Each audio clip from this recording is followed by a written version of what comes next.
Assalamualaikum warahmatullahi wabarakatuh. Perkenalkan, saya Reza Edwin Sulistiani Tias. Saya adalah dosen di program studi Pendidikan Guru Pendidikan Anak Usia Dini, Fakultas Keguruan dan Ilmu Pendidikan Universitas Muhammadiyah Magelang.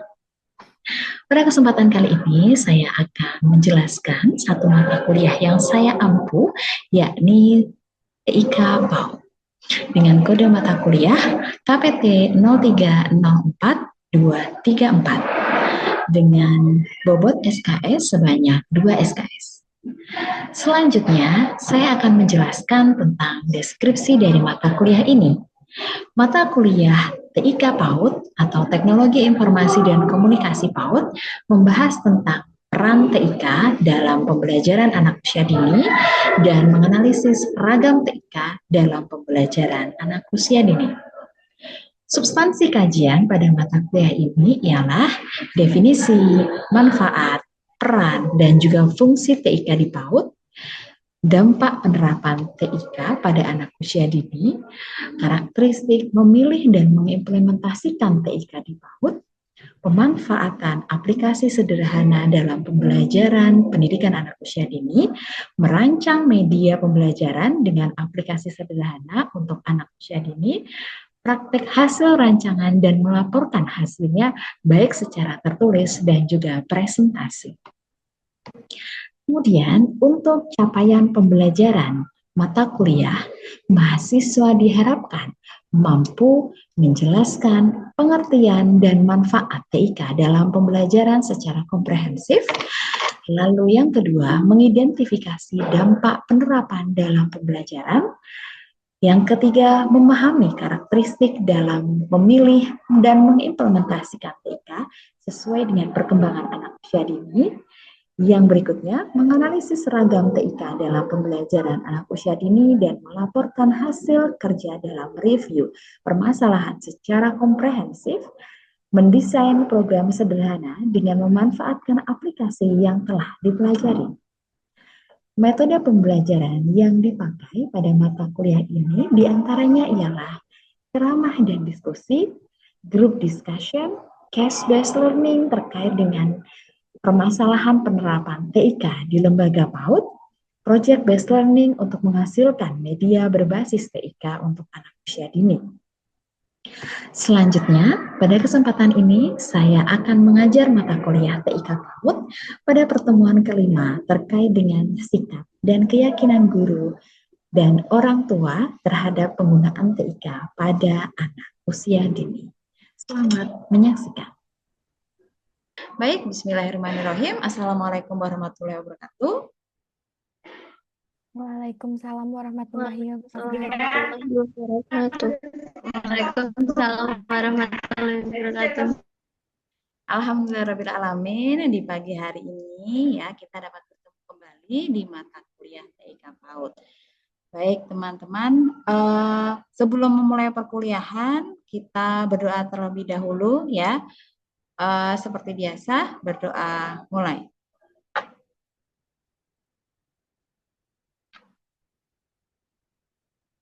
Amin, amin ya rabbal alamin ya. Baik, kita melanjutkan diskusi kita pada minggu lalu ya. Minggu lalu kita sudah membahas tentang dampak TIK PAUD, baik itu dampak positif maupun dampak negatif ya.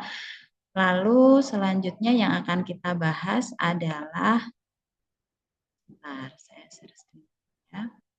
Baik, terima kasih. Kita mulai saja ya. Seperti yang sudah saya sampaikan tadi, minggu lalu kita sudah membahas tentang dampak positif dan dampak negatif terkait dengan implementasi teknologi informasi dan komunikasi di pendidikan anak usia dini ya. Dari mulai dampak dari perkembangannya, lalu terkait dengan kesehatannya ya. Lalu yang akan kita bahas pada hari ini adalah sikap dan keyakinan guru dan orang tua terhadap penggunaan teknologi informasi dan komunikasi atau kalau dalam bahasa Inggrisnya disingkat ICT ya pada anak usia dini. Baik, untuk capaian pembelajaran mata kuliah di pertemuan hari ini adalah capaian pembelajaran mata kuliah nomor 2 ya, yang mana mahasiswa mampu mengidentifikasi dampak penerapan TIK dalam pembelajaran ya. Dengan capaian pembelajaran kode P10, keterampilan umum 11 dan juga sikap 9. Lalu kemudian untuk learning goal atau tujuan pembelajarannya ya, di mana mahasiswa mampu menganalisis sikap dan keyakinan guru dan orang tua ya terhadap penggunaan TIK pada anak usia dini. Itu harapannya jadi nanti mahasiswa mampu ya analisis bagaimana sikap dan juga keyakinan guru beserta dengan orang tua terkait dengan penggunaan TIK pada anak usia dini ya. Nanti akan kita bahas apakah etika ya yang harus ditaati oleh guru dan orang tua beserta juga ke anak terkait dengan penerapan teknologi informasi dan komunikasi atau ICT.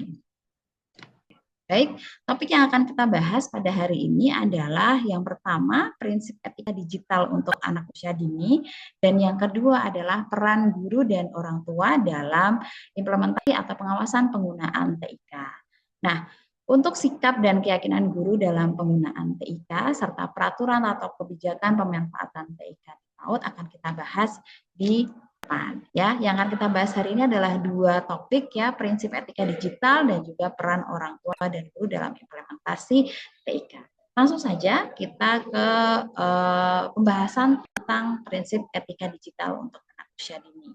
Ya, baik. Jadi teknologi informasi kasih ya itu kaitannya dengan seperti yang sudah kita bahas di awal ya, bahwa ada dua jenis ya terkait dengan ragam dari TIK itu sendiri. Ada hardware, ada software ya. Nah, sendiri itu bisa menggunakan dua ragam tersebut, bisa hardware dan juga software. Jadi atau membentuk konstruk pengetahuan awal anak ya dengan memberikan video atau kemudian suara atau terkait dengan gambar ya dengan menggunakan laptop ya, maka laptop itu adalah hardware-nya atau perangkatnya. Kemudian untuk gambar yang ada di laptop yang ditampilkan dan dilihat oleh anak-anak itu adalah entah itu aplikasi, entah itu soft file ya, maka itu adalah software-nya ya. Nah, kebanyakan ya terkait dengan aplikasi atau konten-konten ya kalau bahasa istilahnya sekarang, konten yang ada ditampilkan menggunakan perangkat baik itu perangkat laptop, baik itu perangkat handphone, baik itu perangkat tablet ya. Itu kaitannya dengan digital ya.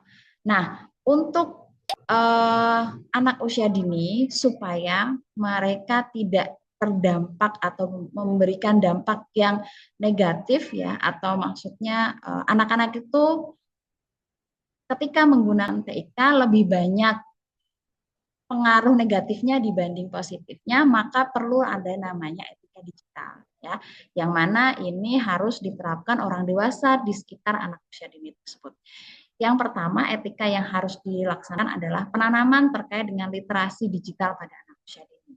Ya, literasi digital itu apa? Jadi saya ambil dari Kemendut ya tahun 2017 bahwa literasi digital itu adalah sikap, pengetahuan dan juga keterampilan anak usia dini dalam menggunakan media digital yang ada di sekitarnya. Jadi baik itu saya contohkan tadi ada komputer, kemudian ada laptop, ada handphone, ada tablet, itu adalah semua perangkat digital ya yang merupakan media digital. Oh iya, mengingatkan teman-teman boleh untuk presensi di kolom chat di Zoom-nya ya. Baik, Bu Reza.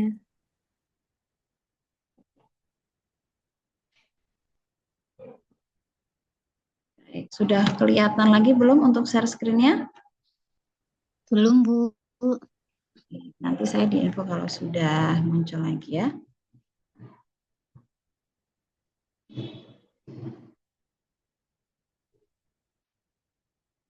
Sudah, Bu. Terima kasih. Kita lanjutkan tadi terkait dengan definisi literasi digital itu sendiri terkait dengan bagaimana sikap, pengetahuan, dan juga keterampilan anak usia dini dalam menggunakan media digital yang ada di sekitarnya ya. Media digital Tadi itu Mbak apa saja? Oh, Laptop, komputer, kemudian handphone, tablet ya. Nah, itu adalah beberapa media digital yang sering kita temui ada di sekitar anak. Dan ini perlu ditanamkan terkait dengan bagaimana menggunakan alat-alat tersebut dengan bijaksana. Nah, mengapa literasi digital perlu dikenalkan kepada anak usia dini? Mungkin boleh dari teman-teman mahasiswa untuk berpendapat atau punya pendapat ya terkait dengan kenapa sih literasi digital ini perlu ditanamkan atau perlu dikenalkan pada anak usia dini. Boleh mungkin salah satu atau salah dua juga boleh. mungkin saya Bu. Silakan Mbak Ervina.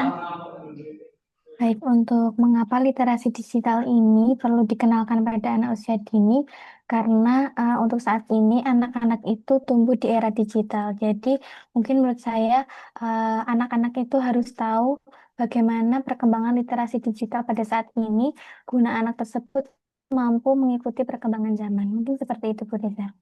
Oke, baik. Terima kasih Mbak Ervina ya. Betul sekali ya. Sekarang ini siapa anak yang tidak kenal gadget, siapa yang tidak kenal dengan gawai ya. Yang itu terkait dengan literasi digital. Kalau penggunaannya tadi terkait dengan keterampilan ya, penggunaan dari alat tersebut, mungkin bahkan anak-anak usia dini itu lebih canggih daripada kita. Ya, lebih canggih, lebih apa namanya? Kemampuan bergadgetnya ya penggunaan alat tersebut itu lebih mumpuni dibandingkan orang dewasa di sekitarnya ya, bahkan kita akan terheran ketika anak kok tiba-tiba bisa mencet sendiri, bisa geser sendiri atau bisa ngeklik sendiri ya dengan fitur-fitur yang ada di alat perangkat TIK tersebut ya gitu. Nah, karena tadi digital itu sangat dekat sekali dengan anak-anak, ya, maka kenapa kita perlu memberikan atau menanamkan literasi digital sejak usia dini? Karena yang pertama adalah anak itu memiliki rasa ingin tahu yang tinggi.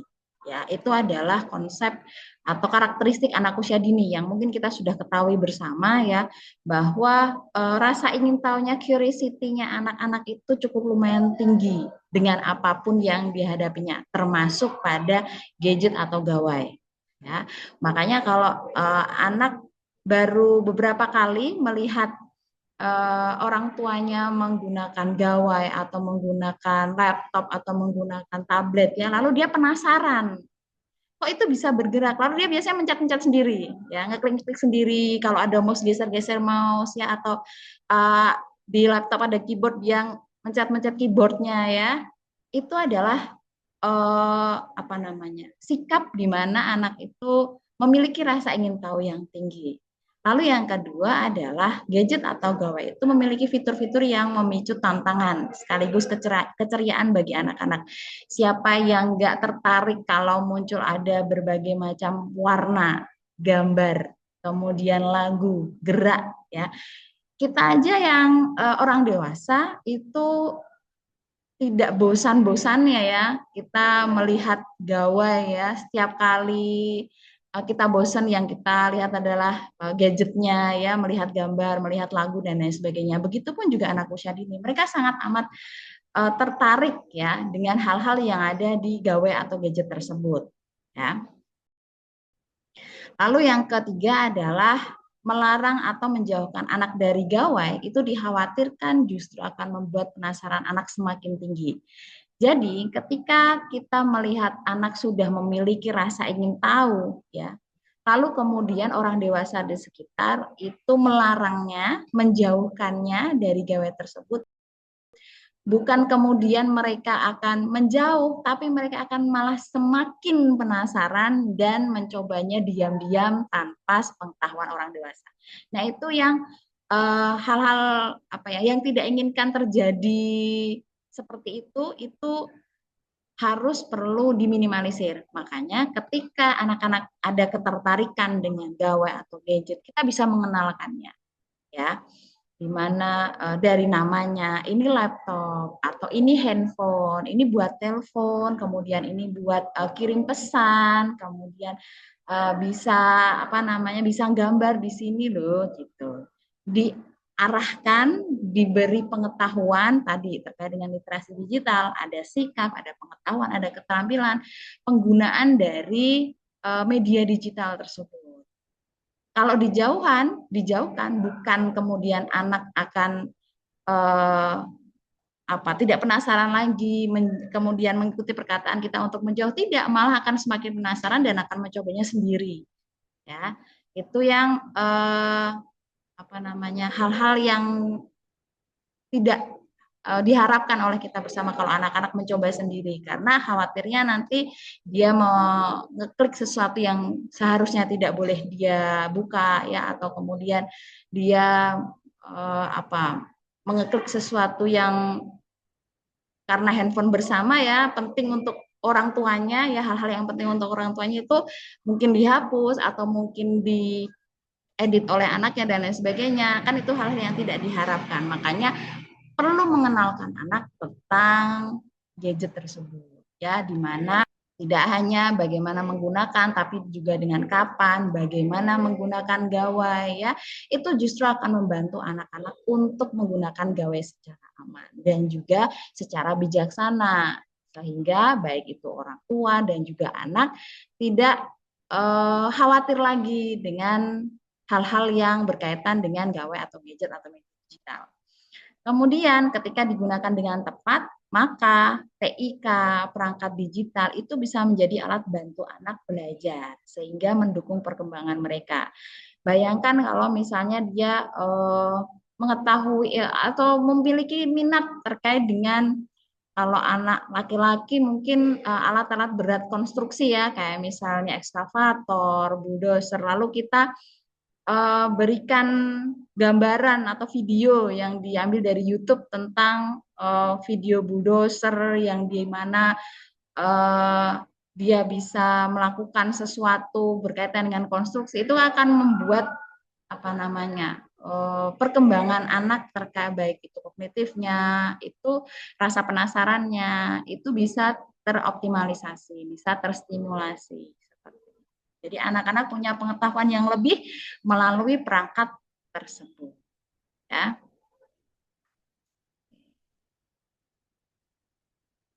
Baik, yang berikutnya tadi kaitannya dengan etika, ya, di mana anak-anak perlu ditanamkan literasi digital. Yang berikutnya adalah bagaimana peran guru dan juga orang tua dalam penggunaan TIK pada anak usia dini, baik itu di sekolah maupun di rumah, ya. Jadi kalau kaitannya di sekolah, ya, penerapan atau penggunaan TIK pada anak usia dini yang dilakukan oleh guru, ya, itu guru memerankan sebagai fasilitator, artinya guru memfasilitasi, guru menyediakan baik itu konten edukatif yang sesuai dengan perkembangan dan juga perangkat yang digunakan untuk menampilkan konten-konten tersebut, ya. Jadi contoh misalnya menggunakan, bisa dilihat di gambar sebelah kanan, ya, ada beberapa contoh penerapan ICT di pendidikan anak usia dini. Yang atas itu menggunakan whiteboard interaktif, ya. Jadi papan tulis, tetapi papan tulis itu seperti layar laptop, tapi ukurannya besar, sehingga kita bisa menampilkan berbagai macam konten yang edukatif tadi untuk bisa diperlihatkan kepada anak. Salah satu contohnya adalah gambar tentang beberapa huruf, ya, yang mana di sini anak bisa melihat bahkan membuat coretan di alat tersebut.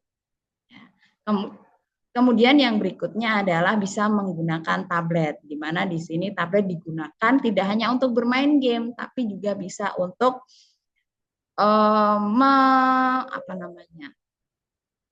membuat gambar. Jadi menggambar itu tidak harus di kertas ya, tapi juga bisa di tablet. Sehingga anak memiliki pandangan yang lain bahwa tablet itu tidak hanya bisa digunakan untuk nonton aja, tidak hanya digunakan untuk main game saja, tapi bisa digunakan untuk menggambar. Ya, menggambar dan juga mewarnai dengan warna yang ada di tablet tersebut. Jadi guru memfasilitasi apa yang dibutuhkan oleh anak guna mendukung perkembangan anak usia dini.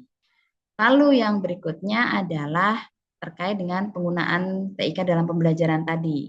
Ya, tadi sudah saya contohkan bagaimana kemudian guru bisa memfasilitasi anak dalam penggunaan TIK di kelas ya. Selain itu, TIK sendiri itu dapat digunakan sebagai media belajar bagi anak. Seperti yang saya contohkan tadi, waktu apersepsi ya kan, guru menampilkan beberapa gambar atau video terkait dengan tema yang dibahas pada hari itu untuk membangun pikiran awal anak ya. Lalu yang berikutnya adalah sebagai sumber belajar untuk mendapatkan informasi dalam mendukung dan mengembangkan rasa ingin tahu anak. Tadi kalau anak ingin tahu tentang sesuatu ya, guru itu bukan satu-satunya sumber ilmu pengetahuan ya, tapi guru memfasilitasi anak supaya ketika anak pengen tahu apa, guru memfasilitasi dengan beberapa cara. Bisa tadi nyari yang anak pengen tahu di handphone, ya, menelusuri di Google, kemudian tidak hanya handphone, pakai komputer juga bisa, nyari video, ya kan, terkait dengan hal yang diminati anak, itu juga bisa dilakukan. Lalu yang berikutnya adalah sebagai alat komunikasi yang efektif dan juga efisien untuk menyampaikan pesan atau informasi. Contoh misalnya ya, ketika anak-anak sudah masuk kelas, kegiatan pembelajaran sudah dimulai ya, ternyata setelah dilihat ada satu anak yang tidak berangkat ya, tapi belum ada informasi apapun terkait dengan anak tersebut. Lalu kemudian guru memberitahu kepada anak-anak bahwa guru mau mengirim pesan kepada orang tua si Ananda tersebut. Bagaimana kabarnya? Kemudian apakah ada kendala terkait dengan Ananda? Kenapa kok tidak berangkat? Nah, itu dengan cara memberitahu kepada anak-anak terkait dengan apa yang akan dilakukan bu guru dengan handphonenya, itu adalah memberikan pengetahuan, informasi kepada anak bahwa handphone itu tidak hanya digunakan untuk nonton YouTube saja, tidak hanya digunakan untuk main game saja, tapi tadi bisa untuk mengirim pesan dan menerima pesan kalau nanti pesannya sudah dibalas oleh orang tua Ananda.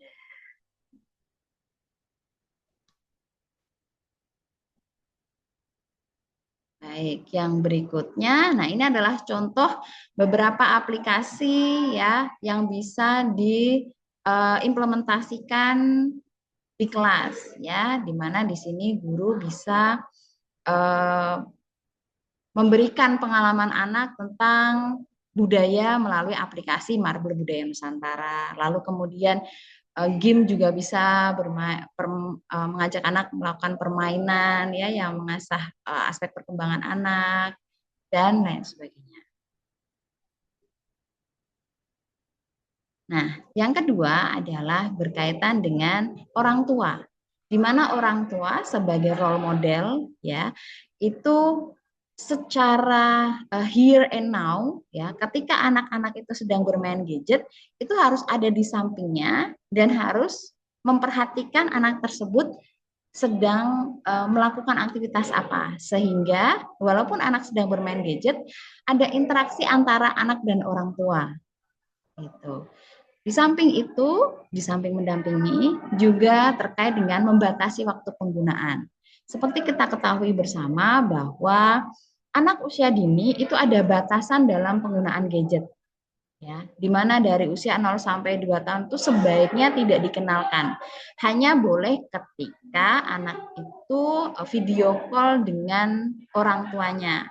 Ya, misalnya mau mengetahui bagaimana kondisi ayahnya ya, karena mungkin bekerja lembur ya sampai malam, dia memperlihatkan bagaimana kondisi ayahnya sedang apa, melakukan apa gitu. Itu untuk apa namanya?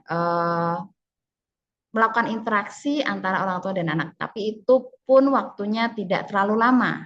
Ya, hanya sekedar itu. Lalu kemudian di usia 2 sampai 4 tahun itu hanya diperbolehkan ya maksimal 1 jam dalam sehari. Lalu untuk usia 4 sampai 7 tahun, penggunaan gadget itu maksimal 2 jam dalam sehari. Sehingga orang tua perlu apa namanya? Mengetahui jadwal ya terkait dengan penggunaan gadget, jam berapa, terus kemudian waktunya berapa lama ya, itu perlu sekali disepakati bersama dengan anak.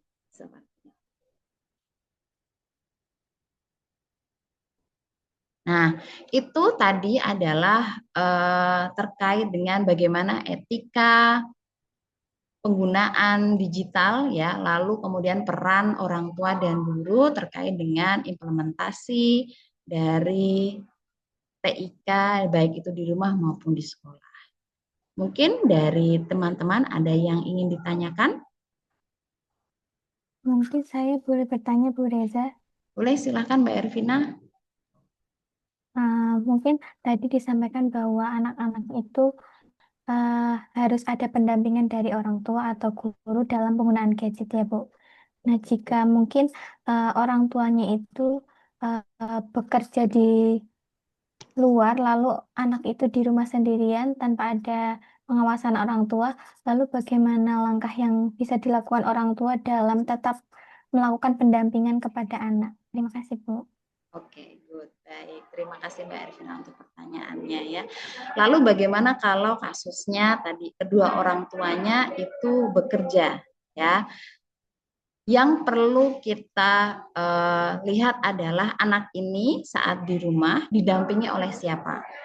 Ya, didampingi oleh neneknya kah, kakeknya kah, atau ada orang yang membantu orang tua untuk menemani anak tersebut. Nah, maka orang tua tersebut harus harus bersepakat dengan orang yang mendampingi anak tersebut. Jadi kalau yang dampingi nenek kakeknya, maka orang tua harus menyepakati bersama dengan nenek kakeknya terkait dengan penggunaan gadget tersebut, ya, sehingga anak tetap dalam batasan-batasan yang sudah dibuat oleh orang tua, walaupun orang tua jam kerjanya itu dari mulai pagi sampai siang ya, atau bahkan ada juga kasus yang orang tuanya long distance married ya. Jadi long distance married ada bapaknya atau ibunya itu jauh dari anaknya, maka perlu dilakukan tadi kesepakatan dengan orang yang mendampingi si anak tersebut, sehingga value, nilai, batasan yang sudah dibuat oleh orang tua itu dipahami bersama dengan orang dewasa yang ada di sekitar. Seperti itu Mbak Ervina. Baik, Bu Reza, terima kasih. Baik, terima kasih teman-teman ya. Untuk perkuliahan hari ini ya, penilaian yang akan dilakukan adalah keaktifan dari teman-teman semua ya, sehingga mohon untuk pertemuan hari ini nanti silahkan dibuat analisis ringkasan terkait dengan bagaimana peran dan juga etika digitalisasi untuk anak usia dini. Nanti dikumpulkan di MOKA sesuai dengan jam yang tertera di MOKA tersebut. Ya, batas pengumpulannya berapa nanti akan ada informasi di situ. Nanti silahkan dicek di MOKA-nya ya. Seperti itu teman-teman. Oke, baik. Baiklah, untuk pertemuan hari ini kita cukupkan sampai di sini. Ada kurang lebih yang mohon maaf. Dari Bu Reza cukup sekian. Wabillahi taufiq walhidayah. Wassalamualaikum warahmatullahi wabarakatuh. Waalaikumsalam warahmatullahi wabarakatuh.